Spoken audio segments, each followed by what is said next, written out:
Hello and welcome to another episode of Have Game Will Travel. I'm your host, Bennett Newsome, also known as Damn It Bennett in the gaming community. But as the director of esports growth and development here at Full Sail University, I'm super passionate about exploring the diverse world of esports and gaming beyond just skill level. So whether you're a first-time listener or a returning fan, we're thrilled to have you join us for this virtual journey through the experiences of industry professionals. Get ready to engage with our guests and learn from their perspectives. Remember to submit your questions in chat and we'll get them featured here on the show. But sit back, enjoy the ride as we kick off another episode of Have Game Will Travel with my good friend here, Matt Burns Potthoff. Matt, welcome to the show. How are you doing? Thank you, Bennett. You crushed that intro, by the way. It just gets better and better and better. This is our 70th episode, I want to say. So I feel we've Wow, had some time to grow this over the time, man. that's incredible. Congrats. Thank you so much. Well, go ahead and introduce introduce yourself to the folks here so that they know who you are if they don't already. Yeah. My name's Matthew Potthoff. I'm the Vice President of Gaming and Creators at Pivot Agency, a sports marketing agency in the Bay. That is a sports marketing, travel, and lifestyle company. And before joining Pivot, I was a Full Sail graduate, former professional Call of Duty player, and worked at E United for 7 years running our day-to-day operations, which was a fun time. Absolutely, and this you are actually our first returning guest on Have Game Will Travel, which is a Honored. pretty cool. Yeah, it's a pretty cool honor. But a lot has changed since that. I want to say that was our second episode that we ever had. So I'm super excited to talk to you about all the things that have changed since that conversation. And thinking back to then, for you, like what's the feels the most different about where you are now than maybe where you were just a couple years ago? I'm a dad now, so Yeah. that's probably the biggest change. I feel like the last time we talked, it might have been 3 or 4 years ago, and I think I was at the tail end of E United and kind of transitioning Yep. into agency life. But yeah, I mean everything from my priorities, the way that I think about the industry, my time, so much has changed in a positive way in the last 3 or 4 years. But overall, like I just feel like I'm growing year over year and trying to continue to learn and soak up as much knowledge as I can while being effective and just most importantly trying to help people in the industry. Absolutely, and you've definitely done that, and I think we'll get to be able to tackle a lot about what you've been doing to grow and change and provide opportunities. But for yourself, I think something that's changed over time, from whether that was as a player, a coach, a GM, winning championships. How has your definition of success like changed or evolved now as you move into a new role? A great question. I was thinking about that probably like last week. I realized, from E United winning COD champs in 2019, like I just thought to myself, I only have like this one ring and that one moment that kind of consolidated a decade worth of competing and playing and all that energy going into that one object that I have in my office. And now it's completely different goals. Like I don't really think about the past as much as I normally do. It's always figuring out a way to help our clients at Pivot, helping brands navigate the industry. A successful day for me is a brand coming into gaming or sports and feeling really good about their investment that they're making through one of my connections and just seeing them succeed and finding success and meeting their objectives that they're trying to reach. That's at its core for Yeah. work. Outside of that, just continuing to have a good relationship with everybody in my family, traveling, trying to find time with friends in your 30s, and Yeah, stuff. but overall, like that's what success looks like for me. I feel very passionate about kind of joining the sales and the marketing side of the industry, and it's been just a pleasure, like working with so many different publishers and brands, and helping them navigate the industry from influencer deals to esport deals to even golf and pickleball and college football deals too, which has been just a really rewarding experience. Yeah, do you feel like there was like a turning point from you, like from the esports side? You're like, how do I stay on this path? Right, I love esports. I want to continue here, and then transitioning into this business and partnership, talent, operations, like those things obviously align with where esports is now. Yep. For you, thinking of that, was that obviously you talk about champs and being there and hoisting that trophy, like what was that kind of decision making process for you to lean into a different direction? Yeah, I when E United shut down, um, and this is like my ego talking. I thought like we built something incredibly special at E United. I thought the teams that we put together, the way we positioned ourselves on social media, the relationship that I had with players, and just having like a good uh, friendly relationship with a lot of people in the industry, my ego was telling me that like, oh, like, E United goes away, maybe I find myself on another esports organization or another director or VP role or general manager role would pop up. Those opportunities just didn't exist, and I think a lot of people in the esports industry were kind of thinking that way, like they're well accomplished, they did things, and unfortunately, E United was another organization that fell to the esports domino, Yep. and there just weren't a lot of high executive positions open. So I kind of had to get out of my comfort zone and start cold applying to agencies and other ancillary verticals that are still within gaming, but wasn't like a core esports organization opportunity. And fortunately found Pivot. I was very blessed and lucky. I did like 3 interviews. Pivot was my 3rd one, and, got the job and just started getting to work on the sales side. Yeah. You talk about stepping out of your comfort zone with that. Like I think that's a vulnerable spot to be in, right? You've had this incredible career so far in the esports world, and as you're looking out, you're kind of uncertain on what that future looks like. Talk to me about that process of like applying and like kind of going through that day to day of finding this new position. Yeah, I think just having I was trying to set it was like a 2.5 or 3-month window. 1, I was also trying to enjoy myself. A lot of people unfortunately I see so many people impacted by layoffs and just terrible situations that are happening, and I see a lot of people just say like, hey, like, I know my worth, I'm gonna actually like take a break for a Yeah. month or two before Yeah.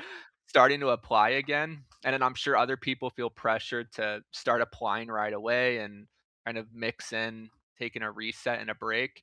I was kind of ready to get back into action. Uh, my wife was pregnant at the time. We had just bought a house a year before that decision came, so there was a lot of like big Yeah. life things that were happening with me where I just couldn't take a break.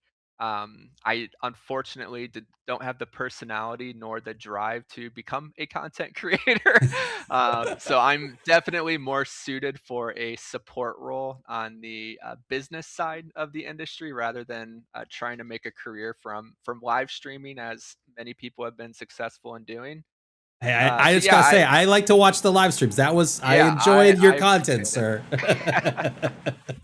But yeah, I just set some time for myself and I was really trying to research opportunities that I thought would be a good fit for me. I Yeah. applied for Ubisoft for a director of esports where I could potentially like run Rainbow Six and Oh some wow. other Yeah. uh, games that they had. Like I thought that was a really interesting opportunity and something that I thought I would be good at. I didn't get that job, and then Pivot was working with Space Station Gaming at the time, Mhm. and Space Station Gaming unit, their CEO put in a really good word for me to my current boss at Pivot, and I think that kind of led to them uh, going deeper in the interview process, getting me onboarded.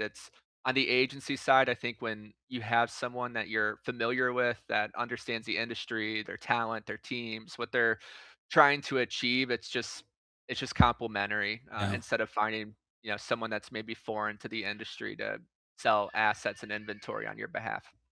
Yeah, absolutely. And kind of talking about that shift to what you're doing now, you've helped generate millions in revenue through the partnerships, the deals, the transfers, talk to me a little bit about what separates a good deal, from the common things that you see every day to one that really reflects the space that we're in esports and gaming and content. Yeah, I think I've been quite lucky with a few deals at Pivot on the sports side. Um, Pickleball has been extremely hot. It's the fastest growing sport in the United States, and everyone is playing it from CEOs to VPs to executives. So when we're doing outreach and just getting people on the phone to talk about not only gaming and everything that's going on there, but emerging sports and things that people are actually playing and doing, it just generates really good activity. And I've been very fortunate that a few of the deals that I have brokered that were successful led to them reaching out to other people to kind of replicate those same deals and kind of get involved. And we talk about this all the time at Full Sail and probably across all of your, networking podcasts and even in person. It's just really about relationship building, who you can get in front of, and just being trustworthy to recommend good ideas to close business. So I've been very fortunate in that regard. Pivot has a great portfolio. I lead our esports gaming and content creator division. We're doing a number of deals with 16 different content creators, primarily first person shooter creators. Legion and Lyric, funny enough, who used to be at E United, I do a lot of deals with, which is great. And then we have esport organizations that we work with. We have gaming events that we work with. And then we have like 14 different sports properties. So we are very busy getting on a call and walking people through everyone that we're working with. I definitely have to be strategic with and thoughtful about Yeah. not throwing 16 different opportunities at them, but kind of prioritizing the ones that I think would be a good fit for their consideration. And I also have like a very like consultative approach to Mhm. sales. We at E United, sales was maybe 5% of my job. I was just educating brands on gaming. I wasn't Yeah. pitching a lot. Pivot, I got thrown into the trenches. We're emailing, we're pitching 24/7. So I got comfortable talking about a lot of different, sports and gaming verticals within, 3 to 6 months, which is really great. Uh, but I don't put a lot of pressure on clients to make decisions. Like I feel like they know what they want. I present options.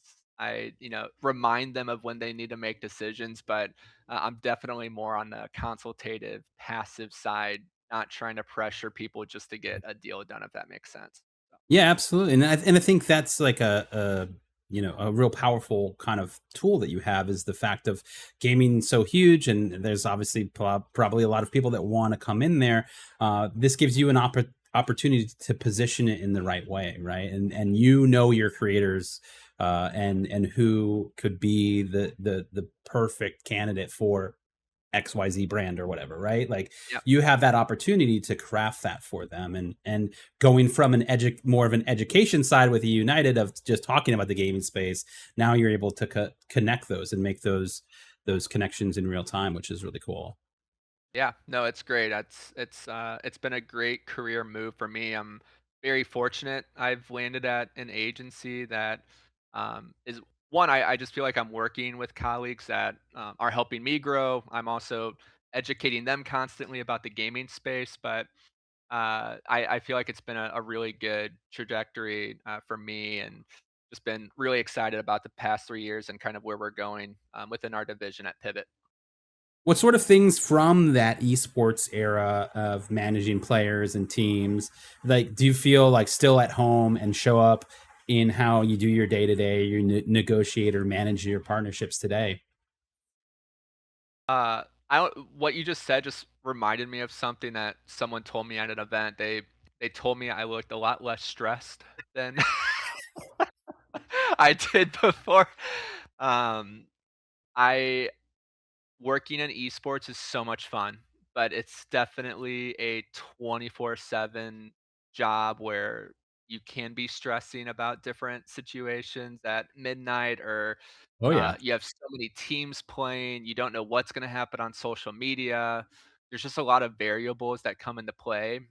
Agency life, corporate life, there's more boundaries, Yep. there's more respect for outside of 5 p.m. uh, There's more breaks. This has been, like, the first time in my life where I actually have, like, my weekends to myself, and yeah. I'm actually focused on my family. I'm Yeah. trying to not, play games or do things. So, just personally for me, it's been a big, like, life transformation, activity that's kind of happened, and it's been really good. It's been good for my mental health. Just been good for, a lot of things, I'd say.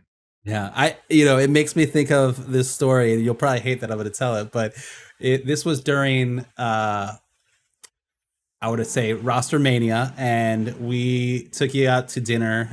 You were in Yeah. Orlando, and we went to this really nice restaurant. And we ordered steaks, and it was great. And then something happened, and the squad blew up, and you were outside on the phone for like an hour. And to me, I was like, we're seeing the action happening right here, and you came back and just so stressed out and drained. And so I feel like this is probably, you were absolutely right, this is definitely a better version of what you expected, than Yeah. having to drop everything to calm players down, and manage a team. That was for Call of Duty, and there was so many roster changes and situations, but I remember that. We went to, the meat place, it was The incredible, ravenous pig. Yep. and I had to just bounce, and I felt so bad. It was great. I was loving every second of it. So that was a fun memory. But obviously that really does play into what we're talking about now. You talk about the respect of being able to manage your time, the creating boundaries. In this gaming space, when you live in that for so long, it's definitely tough to do that. We see a lot of industry folks and people here in the collegiate space really starting to put in place those boundaries to say, hey, after these hours, I'm just not going to be available. Yep. I have to step away, and I those things lead to burnout and I all of the other sort of things, I right? think, yeah, to share, I think a lot of younger people are looking out for their mental health more, I'd say. Like, I'm not gonna call myself old because I think you're a little bit older than me, Ben, and I'm not trying to. Whoa, bro. I turned 34 in 13 days, which is exciting, kind Yeah, of. But yeah, I feel like people younger than 30, like, they are looking out for their mental health more. I support it. It's something that everybody should be doing, and it's just really key and important right now. yeah, So, but again, like, working in esports in your 20s, like, it's not a bad thing. I enjoyed the lifestyle. Like, I truly enjoyed traveling the world and managing players and being a part of the drama and being in documentaries with our filming team. Like, yeah. there's nothing bad against those things. It's just you start to grow up a little bit and you start to manage and prioritize your time, and that's just like a phase of your life that just kind of goes away. Yeah, So yeah. I think we have maybe our first question from Chad. It comes from Samurai Tank. It says, speaking of Kath, I couldn't help but notice you just expanded your team. Would love to know your process for identifying that and identifying what you need for support and what made Kath the ideal candidate. yeah, Catherine joined in October. She's been great so far. We're managing a lot of deals and influencers. So for me, uh, not that I wasn't prioritizing our communication with brands, but there is just 20 steps that happen when you onboard a creator, when you get a deal done. There's constant communication with the brand. There's a campaign brief, there's reporting, there's setting up the right assets for the creator, there's taking calls with the creator to make sure they understand what's actually going to happen, there's renewal discussions. The list goes on and on and on. So I am in charge of the Disc Golf Pro Tour at Pivot, which has been so much fun to work on. And then I work across a lot of our commission only properties at Pivot.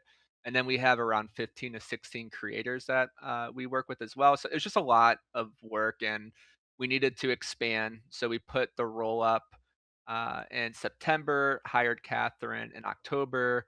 Catherine came highly recommended from Sari, and most importantly, a lot of my former employees at E United who transferred to Luminosity had great things to say about her too. So when you have enough people saying good things about you, that usually is a very good sign. The interview process was very competitive. Like, though Catherine had uh, great, shout outs from a lot of people I knew. Like, it was super competitive. We had like 300 or 400 people apply. The race was really tight, and ultimately just kind of, fell to being comfortable with Catherine and her work ethic and some of the things that she did during the interview process to land that. So yeah, it's been great, and appreciate the question, Samurai Tank. Absolutely. It's very interesting to me, and you even back then, episode 2 of this show, you talked about the creator space being super important, and that maybe it needed to be leveraged more in the esports space. Now in your current role, creators are a huge part. They have a lot of leverage. When you were talking with your creators, how do you help them start to think bigger and more strategically about the long-term value instead of this short-term win, right? Like what do those conversations look like for you when you're talking with your creators? Yeah, it's a reason why we made a hire. I wanted more time dedicated to like building decks, recapping campaigns for brands. I wanted them to understand like the totality of the campaign, not just from like impressions and engagement, but like what the sentiment was in the chat, other external newsletters, or not newsletters, but stories or Yeah. posts or other things that players are talking about or their colleagues are talking about when they are doing these campaigns. Like, that's really key. So we wanted to put that in place, and Pivot is kind of that liaison. Like, we're talking with these brands, we're trying to get renewals. Sometimes it depends on the brand. Unfortunately, it's still a good thing. A lot of brands are just looking for like 1 2 hour stream, a one Yeah. week campaign, a 3 month usage right for a TikTok video. I would say 10% of our deals on the influencer side are longer than 6 months. We constantly aspire to have longer term contracts. It's better for our creators. Yeah. It's better for the brand. It creates more consistency, more frequent messaging. They sound more authentic over time. I think a lot of creators have to get comfortable with the brand too. Like, Yeah. even if they really like the product, which is the first step, they have to be able to speak effectively on it, and sometimes that takes, like, 1 or 2 videos to truly, nail down, and, the fans and the viewers want to see that influencer or that content creator, like, using the product too, whether it's a shaker cup or a protein bar, so you just wanna make it as authentic as possible. So we've seen a lot of win-win partnerships there.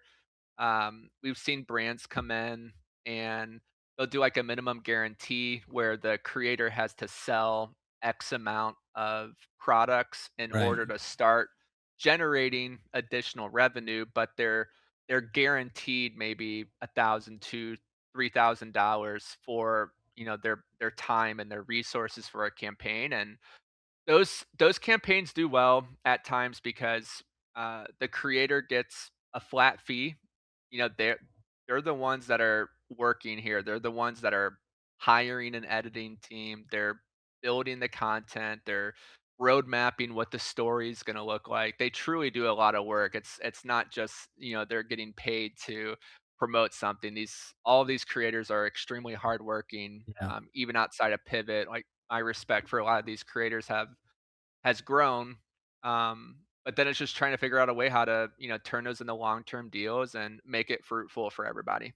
Yeah, absolutely. What does your day to day look like? I mean, I know obviously there's got to be tons and tons of meetings, but what does the VP of gaming and creators look like? What does that a day to day kind of happen for Yeah, you? Uh, in the mornings, I take care of a lot of our influencer stuff. We're handling a lot of inbound business. I'm vetting out a lot of opportunities for our creators. I'm trying to figure out what opportunities are worth their time and their energy. Negotiating a lot of deals on their behalf, fighting for them on new publishers, new brands, new games, doing outreach for them, trying to see like what brands might be strategic or align well with them. Our creators also occasionally ask us to try to find the right contacts for brands that they want to do business with. Right. So we Yeah. have, we have software at Pivot that allows us to find those decision makers, and we're crafting emails to get them on the phone to, hopefully generate a call and get them excited about the opportunity. Outside of the content creator side, it's a lot of outreach, a lot of business development, a lot of researching on LinkedIn, just getting people on the phone, wanting to learn more about what we do at Pivot, giving them a reason to, get on the phone in the first place. I don't do a lot of cold calling, but a lot of cold emails, a lot of messaging on LinkedIn, and just leaning on my feed, honestly, on like X and LinkedIn to try to stay like up to date with seeing a post of someone who needs a content creator, or seeing a CMO who reacted to a sports deal, and just kind of letting them know about Pivot and our network. That's kind of been my best way of generating calls. And then besides that, it's a lot of internal meetings, strategy, aligning with properties on what they're looking for. It's a blend of like so many different things, and agency life is fun. It moves very fast, but you have to put on like a different hat every 30 minutes, Yeah. especially at Pivot. We're talking about pickleball for an hour, then disc golf, then gaming, then there's just so many different aspects that change. So we have to, stay very flexible and adaptive. Yeah, absolutely. We got another question from Jacob's Nachos. He asks, "What are some of your favorite partnerships in this space, and what made them stand out to you?" I think my favorite partnerships in the space, I was thinking about this since I've joined the agency life. Like when I was a pro player, I just showed up to these events Yeah. and played. And I didn't like take the time to actually notice the sponsors that were proactively like giving back to the gamers, or giving us product or equipment. Not that I think my mindset was different, and I think a lot of Yeah. gamers' mindsets are probably like that right now. It's kind of like, what's in it for me? Like, what value are you actually giving me? So an example for me, which no longer exists, but I thought about when I qualified for my first championship, first world championship in 2015. Sony bought out the exclusive rights for competitive Call of Duty, and we were transitioning from Xbox to PlayStation. And they sent like 150 Call of Duty pros a PlayStation 4 with the game. At the time, like I was only making like 4 or 500 bucks a month. So that that investment was like crucial for me. Like that was like a, Right. a really big value and kind moment that saved me a lot of money, and was just a great gesture from a brand kind of helping us transition to the next phase Yeah. of Call of Duty. So that's like a good example from the past, like something that I think about, on top of like Scuff, who is constantly giving us controllers, and Elgato that was providing streaming equipment. Um, in this day and age, like I really like brands that are finding the ability to uncover events. Like Red Bull, in my opinion, is doing a phenomenal job. Like they touch the esports space, they touch the college space, but they're also putting on like these really fun creator driven events. Yeah. I think of like Ludwig just had like the streamer games a Yeah. year ago, and they're all like competing against each other, like, with Olympic athletes, and I didn't even watch most of it, but because of the social buzz, because of the people that were competing in it and some of the content, reels, like, that's a little sticky. Um, Chipotle with Evo is a standout one in my opinion, like, they're doing everything from uh, awarding the players for going a certain level inside of Evo and making it into bracket basically past their pools. They had the Chipotle buses, which was driving people to and from their local Chipotle. Like it's just small things like that that Yeah. really enhance the experience. And we hear this all the time. It's just like beyond a logo slap, like what storytelling are you actually doing that's affecting like the on-site assets, the digital side, and making it memorable for the people attending is just really key. Um, we have done so many deals at Pivot. I'm trying to think of one that really stands out to me. We had when I first joined, we had Cash App do a deal with Space Station Gaming where we did like a salty suite with the FGC and did a Street Fighter LAN inside of a hotel room at TwitchCon, which was really fun and memorable. That was just it was just a cool cause and uh, I thought it was a well produced event by Space Station Gaming. Um, and then on the sports side, we've done everything from One Shot Energy, who you're partnered Yep. Yep. with the Disc Golf Pro Tour. We've helped them get into the Pickler. So like One Shot Energy, a brand that does a lot of like e-commerce deals, like we've helped them get point of sale opportunities inside of 50 plus pickleball shops across the country, which is really exciting. So again, just like creating those moments where we're actually affecting a brand and their business and helping them drive sales and multiple aspects rather than just e-commerce is really exciting to me. Yeah, I hope that helps. I'm sure there'll probably be another deal where I should have talked about it and I didn't. But yeah, I think we just like hit over 200 gaming slash influencer related deals over the last 2 years. So just been a lot of transitions and healthy action for sure. Absolutely, yeah. I think like part of this is like learning. We always talk about like understanding the mistakes that we make and learning from them, and fail forward sometimes is the mindset, Sure. right? Like in your journey, have you had a moment where you're like, hey, you know what? I went down the wrong path here, and this is what I did to overcome those situations. Like, have you had any of that in your transition, from gaming to this agency? Uh, Everything at Pivot has been going well. I don't think there's anything that I would change. I'm constantly like challenging myself to learn more, get more proficient at just talking about different things and knowing more about the world and just trying to be as like effective as possible. I think in the past I really don't wanna change anything, but, I mean, there was a period of time where I think about it, 3 or 4 years, I was not making anything. I was not I was not making a livable income, Yeah, and but those decisions led to where I am today, it's true. and, um, I can't, like, just go back and change anything, but I might have overstayed for a bit on the pro gaming side. Yeah, Uh, like you don't want to give it up when right. you're traveling the world and you're competing. There's just so much politics with the professional side of the industry. You could have your best event and still get dropped and then Yeah, still not find a team. And I dealt with a lot of turnover before becoming a coach and a general manager, but again, I always thinking about it like those obstacles really prepared me for becoming a good coach and then transitioning to the general manager side yeah, and now the agency side.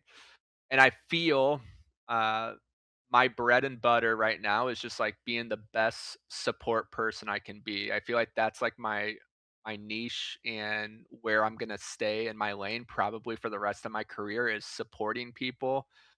whether that's content creators closing deals, finding partnerships for esport organizations, helping other people succeed. And then I am affiliated by that by brokering the deal or making that connection, I think is my sweet spot right now. And it's the same thing when, I was a general manager. You're putting together teams, you're supporting them, you're not front and center, but you're doing everything that you can to empower people and make connections. And I think that's kind of the lane that I'm probably going to stay in for a long time.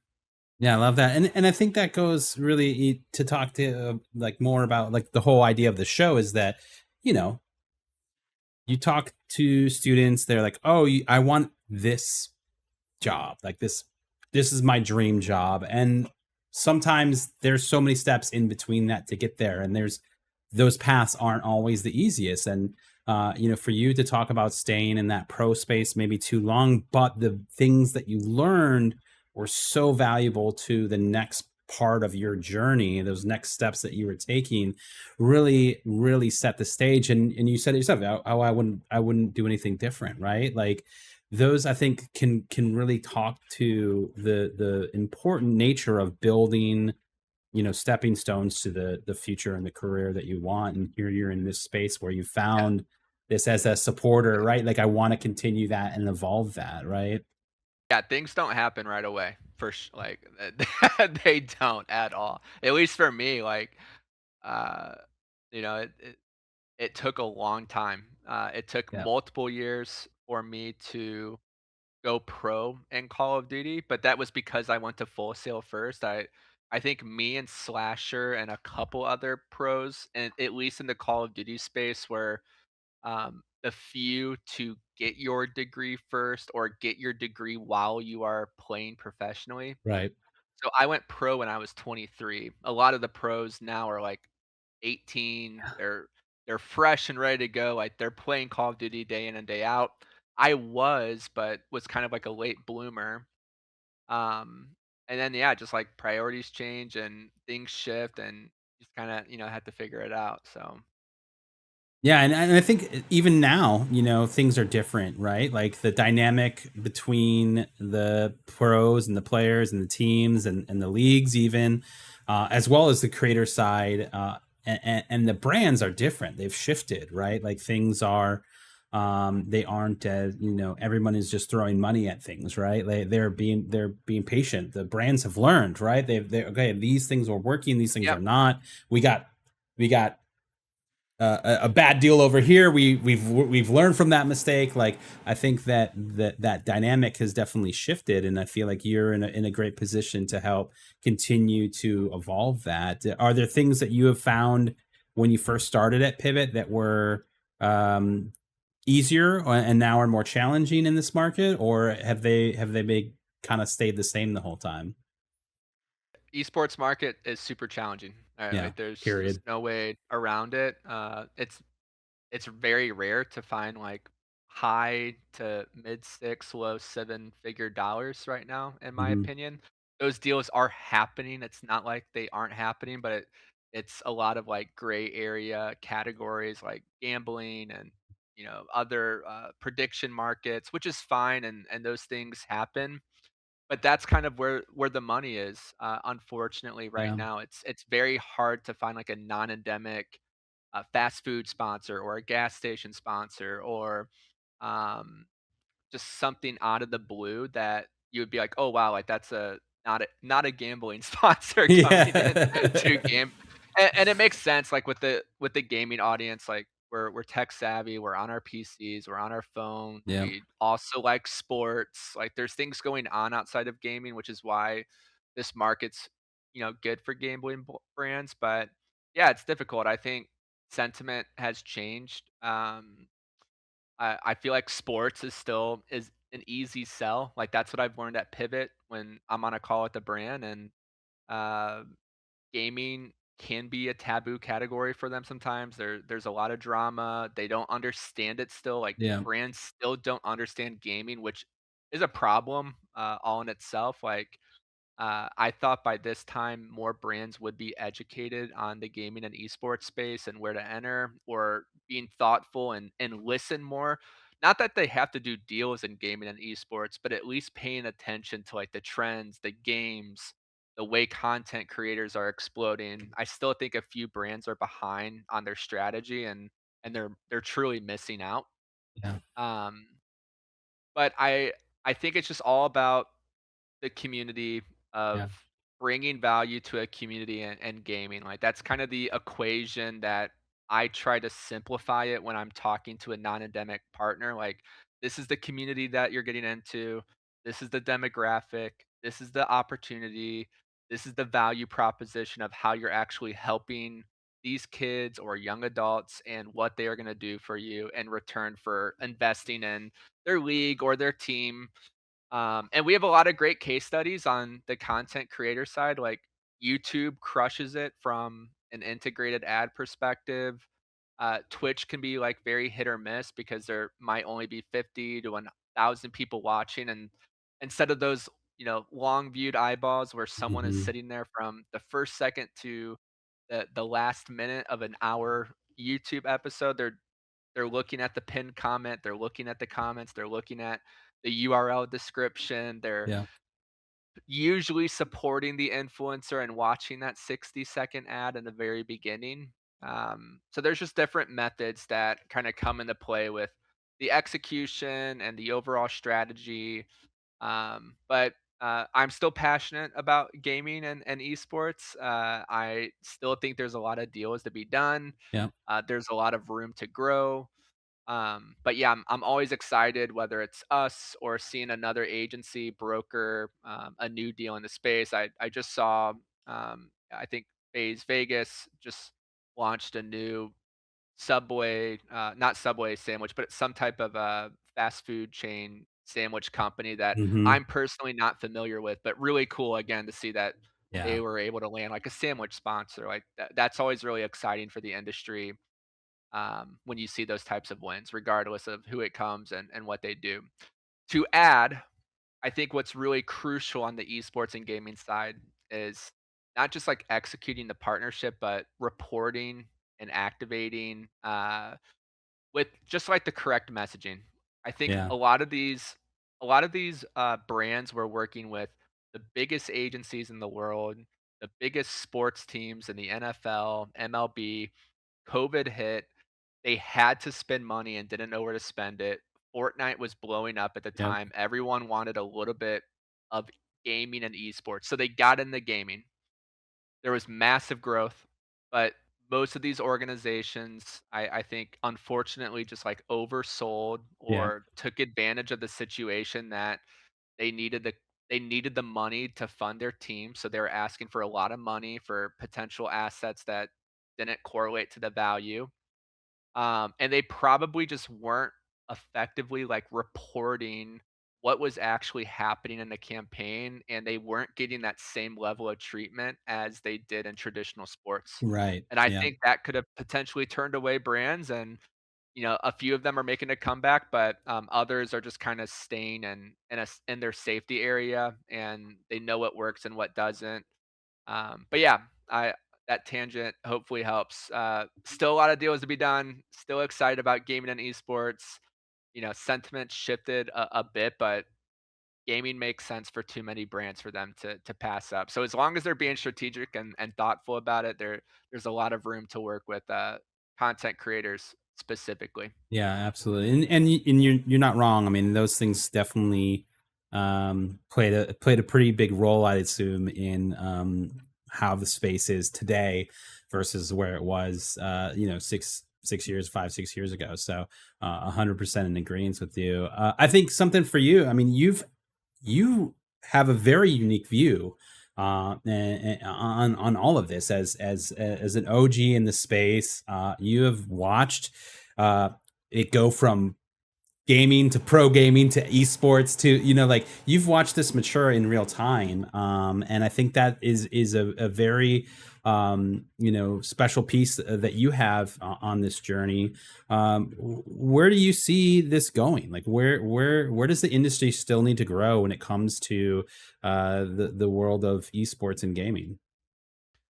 Great question. Um, I just feel like we're still figuring We're still figuring it out. I I still think franchising was a massive mistake. Um, I think it just like cut the momentum Yeah. of grassroots gaming and the new like funnel of players that are aspiring to go pro. Maybe that model works in a different light. But where I come from, like Call of Duty specifically, Yeah.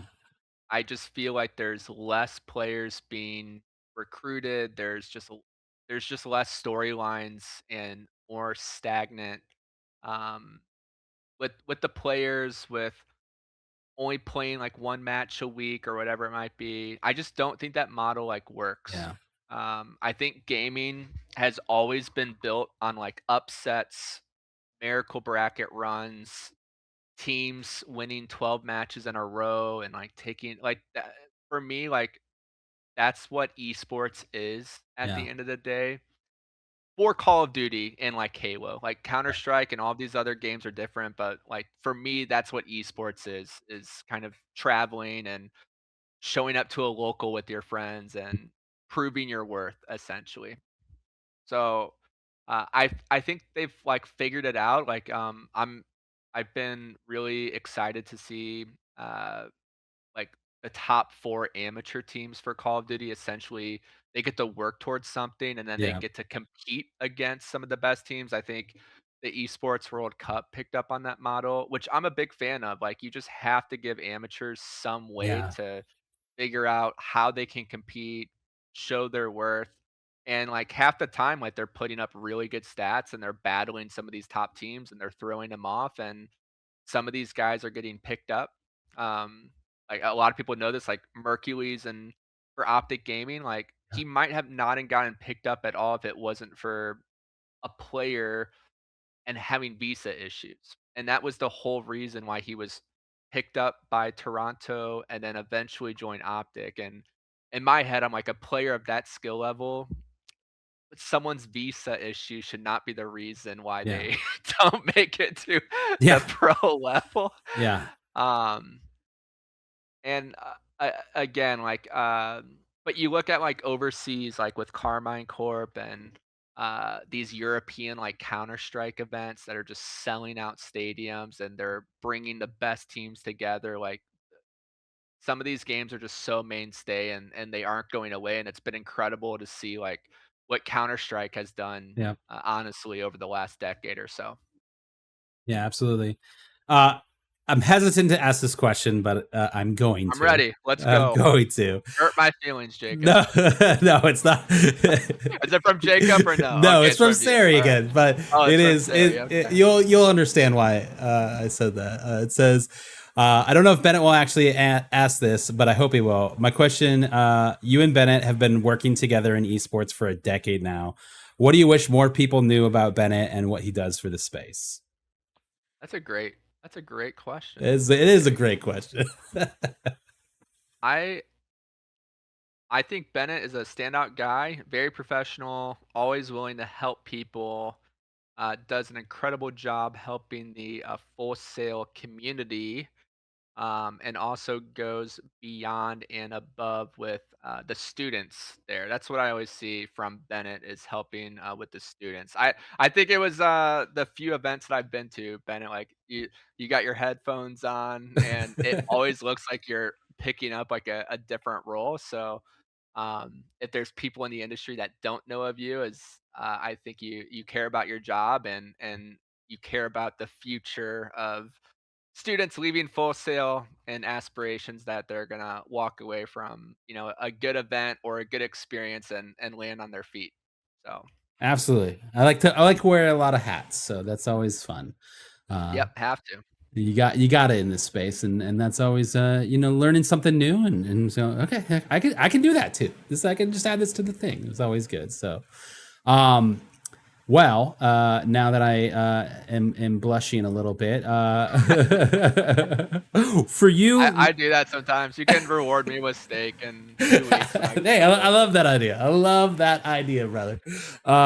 Looking back at your career, and obviously gaming has been such a big part of that. What do you think the most important thing for you has come to be? In your career, like what has really been the thing that says this is it. This is what I'm here. This is why. Like, what has that been for you? That is a deep, deep question. Uh, I hate just constantly talking about the world championship win with Yeah, E United. So I'm trying to think it's of a different okay. It's answer. okay. We can go I there. it really I shouldn't think like this. I really shouldn't think like this. Like this is kind of like me getting a little personal. Like I sometimes think if E United didn't win that championship, like all of my years competing and things that we did were kind of like not worthless, but that one event just helped kind of like finalize, at least for me, it helped give me clarity on why I was doing what I was doing in the first place. Yeah, So, absolutely. um, it just helped reinforce all of the hours, all of the time, all of the headaches, getting dropped, constantly having to prove myself. And even though we did it, vicariously through the players that we recruited, it was just a very special moment. Outside of that, from like my pro player time, I think just advancing to my first world championship in advanced warfare was a big milestone for me. We placed fifth at that event.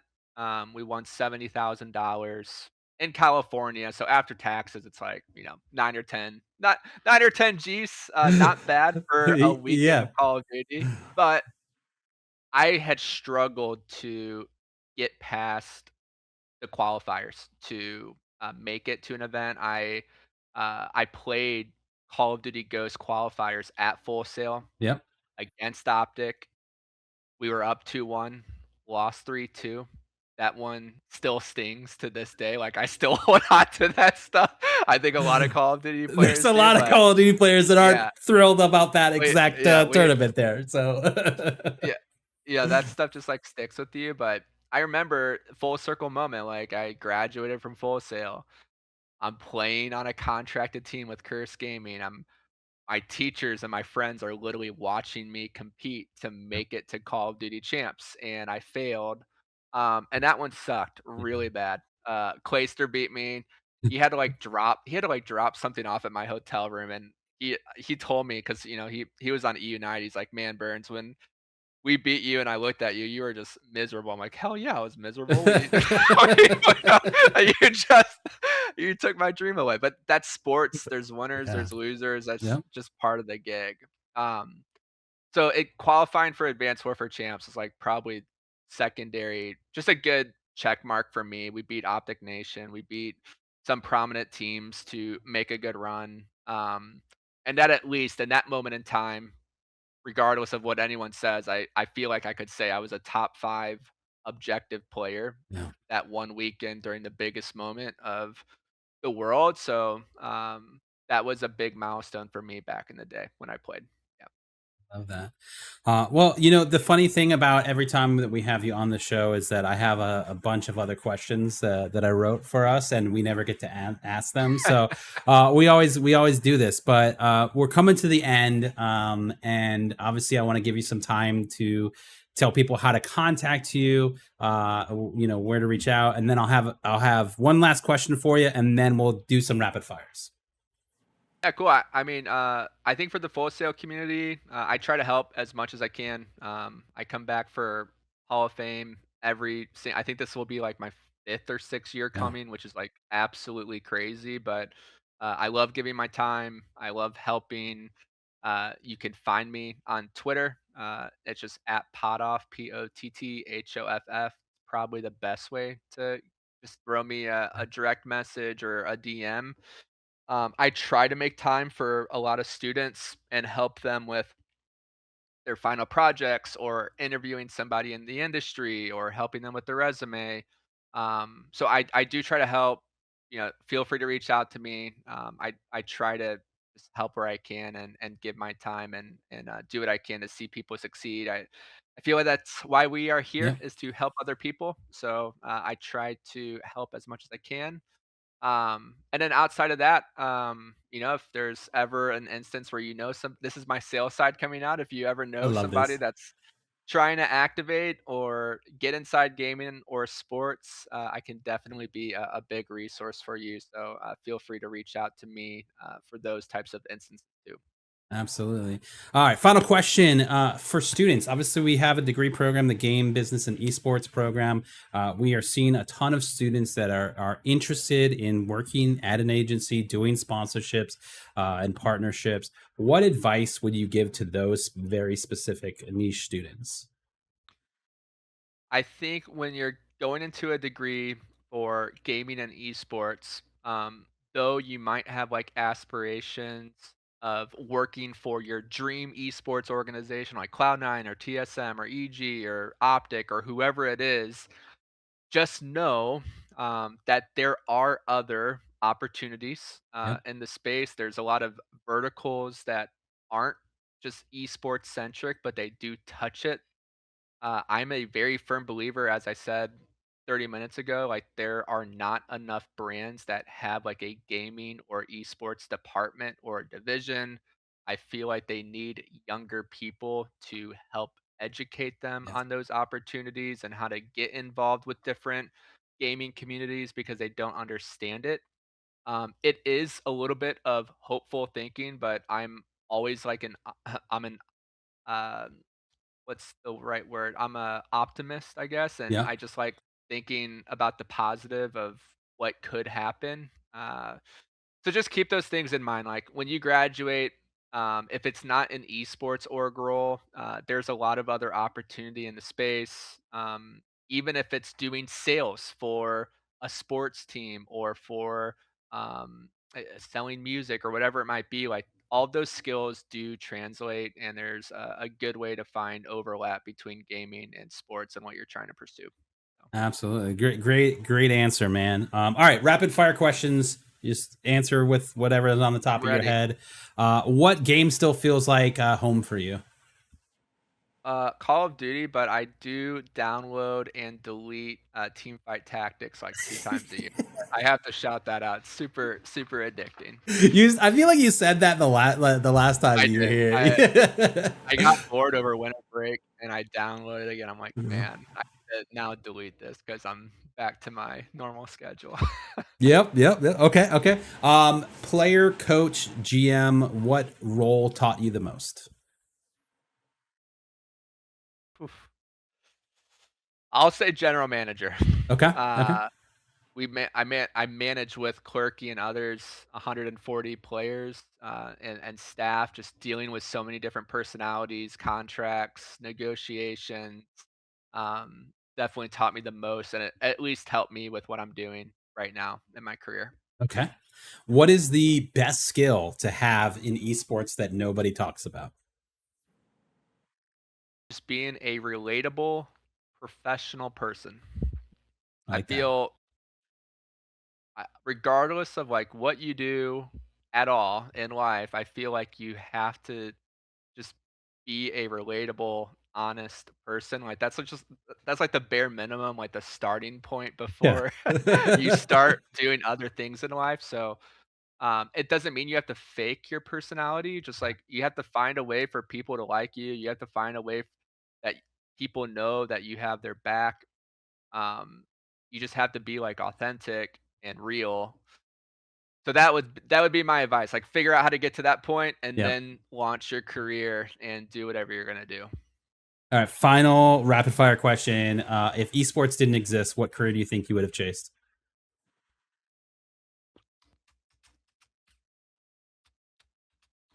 Probably I wanna say sports. Yeah. I actually before I became a pro COD player, I was a internet marketing consultant for Okay. a web design and development company. So I was selling websites to lawyers. So it's kind of like what I'm doing now. Like it was a sales oriented role. Right. I might have been a suit, like a full-blown Full corporate blown suit. suit. I love Yeah, it. full-blown suit. I probably would have been selling to lawyers, software and website services realistically. All So, right. All right. um, Hey, I wouldn't have my saw that dad coming, yeah, but you know. my my dad did that for a bit. He was successful. That's why I tried to kind of do that for a bit. But when I ended up placing fifth at my first pro event, that's when I got my first contract in gaming. So that's when I put everything on the shelf and just kind of pursued Call of Duty Pro Time. So yeah, if that event didn't pan out the way that it did, I probably would still be in sales somehow. You know, either way, I feel like we would have been having a conversation regardless, because it would have been great and you would have been fantastic at sales. I would have still been And a Full Sail alumni at the end of the day. I absolutely, would still be a Full exactly, Sail alumni. exactly. Well, dude, Matthew, thank you so much for being here. Man, always a pleasure talking to you. Our very next guest will be on February 26th. It will be Kelly Liu, the director of content at Valkyrie. So it'll be another great episode. So we will see you then. But Matt, thanks again for being here, and Of you course. guys have a fantastic rest of your evening. We'll see you Yeah, later. thank you, everybody. Thanks, Bennett. Bye bye.